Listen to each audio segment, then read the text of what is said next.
Qu'est-ce qu'on mate ce soir? Bah écoutez, ça n'a pas été simple, parce qu'en réalité, je suis tombé sur mon coffret Dario Argento, et choisir, si vous voulez, le meilleur Dario Argento avant 1984, c'est pas forcément simple. Entre Suspiria, entre Ténèbres, entre Inferno, si vous voulez, tout ce qu'on a chez Argento, c'est très compliqué, parce que pour moi, il n'y a que des chefs-d'œuvre.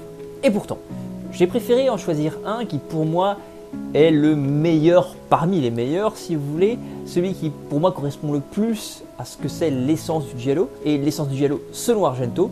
Je voulais vous présenter Les Frissons de l'angoisse ou Profondo Rosso de Dario Argento, sorti en 1975. Alors ce film m'intéresse dans la mesure où déjà c'est un giallo. Alors le giallo c'est un genre que j'affectionne particulièrement, qu'on pourrait qualifier de slasher transalpin si vous voulez, mais à la base giallo vient du terme donc giallo en italien qui signifie jaune et qui fait référence à une couverture, à la couleur des couvertures de petits romans de gare mêlant polar, fantastique et érotisme.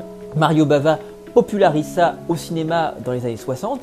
Et si vous voulez, Dario Argento, qui arrive à la toute fin des années 60, Dario Argento, il ne faut pas oublier qu'il a une très belle carrière déjà derrière lui, parce qu'il est quand même l'auteur avec Bernardo Bertolucci du scénario de Il était une fois dans l'Ouest de Sergio Leone, donc c'est quand même une bonne base, on va dire, va commencer à se lancer dans la ligne directrice qu'a posée Bava, mais en y apportant ses propres éléments dans le giallo. Alors ses premiers films, ça va être la trilogie des animaux.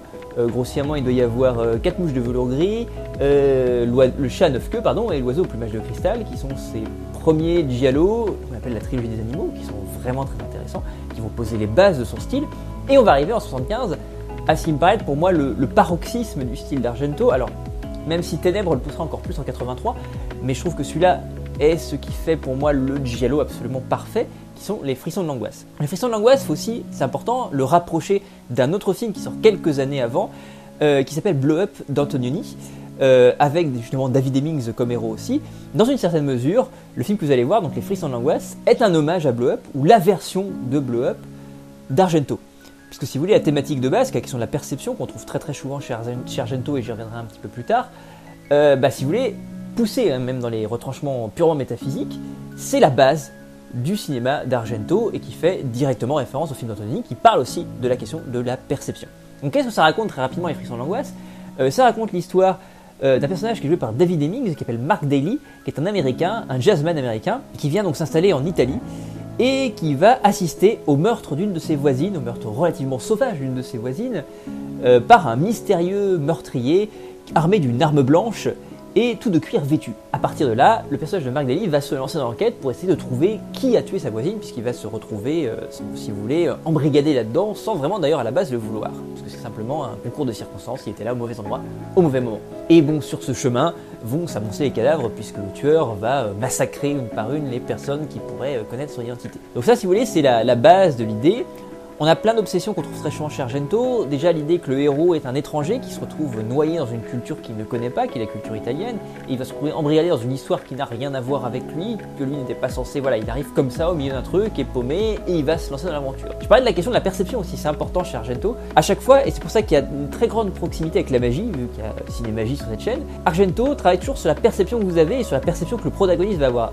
Dans chaque cas, je pense aussi à l'oiseau au plumage de cristal aussi, le personnage principal, souvent un étranger justement, là pour le coup un américain, va se retrouver donc face à une scène de meurtre ou une séquence d'agression. Il va la voir dans une certaine mesure, et tout, si vous voulez, le processus du film, le processus psychologique du personnage, va être d'essayer de réinterpréter cette séquence qu'il a pu voir parce qu'il sait qu'il a loupé quelque chose. C'est similaire, si vous voulez, à ce que fait un spectateur quand il regarde un tour de magie dans une certaine mesure. Il va remonter le tour. Une fois qu'il aura eu le chute, qu'il aura eu l'effet magique, il va remonter progressivement le tour pour réinterpréter, si vous voulez, ad hoc, postérieurement, les éléments qu'il a pu voir pour pouvoir remonter progressivement la chaîne de causalité et comprendre comment ça a pu marcher, ou essayer de comprendre en tout cas comment ça a pu marcher. Chez Argento, c'est exactement pareil. Le personnage principal a été interprété par David Hemmings, et c'est exactement la même chose que dans Blow Up, c'est la même chose. Là, c'est une photo à interpréter dans Blow Up, là, c'est une question simplement que le personnage principal, dans une certaine mesure, sait qu'il a vu quelque chose, sait qu'il a été témoin de la chose, sait peut-être d'ailleurs qu'il a certainement dans son esprit la réponse à l'énigme, mais il va devoir, si vous voulez, procéder à tout un exercice de remontage, au sens où on dit qu'on remonte un tour de magie, pour pouvoir trouver la réponse à l'énigme. Donc c'est un film qui est absolument passionnant d'un point de vue purement enquête, mais j'ajouterai un dernier élément chez Argento qui est très important, c'est la chorégraphie des meurtres. Et là, on se rapproche beaucoup de ce qu'on a dans le slasher, y compris américain, qui a été popularisé par Bob Clark avec Black Christmas par exemple, puis par John Carpenter aussi en 78 avec Halloween. Ce qui est important dans le slasher, et le giallo en tant que déclinaison transalpine du slasher, c'est la chorégraphie des meurtres. Et chez Argento, dans une certaine mesure, c'est ça qui est très intéressant, c'est que la structure narrative, l'histoire, est construite autour des meurtres. Comme si vous voulez, l'histoire était un prétexte pour mettre en scène ces séquences de meurtres qui sont dantesques. Vous avez des trucs de fou en termes de mise en scène. Là, vous avez pas mal d'éléments. Vous avez un type qui va se faire éclater, si vous voulez, la dentition contre divers meubles de la pièce et la caméra est extrêmement proche. Et vous avez des extreme close-up, donc si vous voulez, des plans extrêmement serrés sur les dents qui vont aller claquer sur chacun des meubles de la pièce. Vous avez plein de choses comme ça. Vous avez des travelling complètement improbables. Vous avez des tentatives de plans séquencés folles, des angles de caméra qui sont assez dingues. Je pense justement, on parlait de James Wan la semaine dernière. James Wan s'en inspire beaucoup d'Argento. Je pense que si vous voyez le premier Saw par exemple de James Wan, il y a beaucoup de référentiels graphiques à Argento. Avec, c'est aussi l'idée du tueur aussi qui est importante, fétichiste, toujours en cuir avec armé d'armes blanches. Donc vous avez tous ces éléments-là qui font que Argento, il y a une sorte de très très forte, si vous voulez, personnalité, et principalement dans la question du meurtre. Si vous voulez, il y a une esthétique du meurtre qui est très forte, une amoralité du meurtre, c'est-à-dire que c'est ni bon ni mauvais, le meurtre chez Argento est un pur moment esthétique. Donc j'aurais des tonnes de choses à vous dire sur Argento, mais si on reste là-dedans, on en a pour des heures et vous irez pas mater le film. Donc maintenant, tout de suite, courez vous procurer les frissons de l'angoisse de Dario Argento. Peut-être que je vous en ferai découvrir d'autres les semaines venant. Je vous souhaite un très bon film et une très belle soirée, et puis je vous dis à très bientôt. Salut!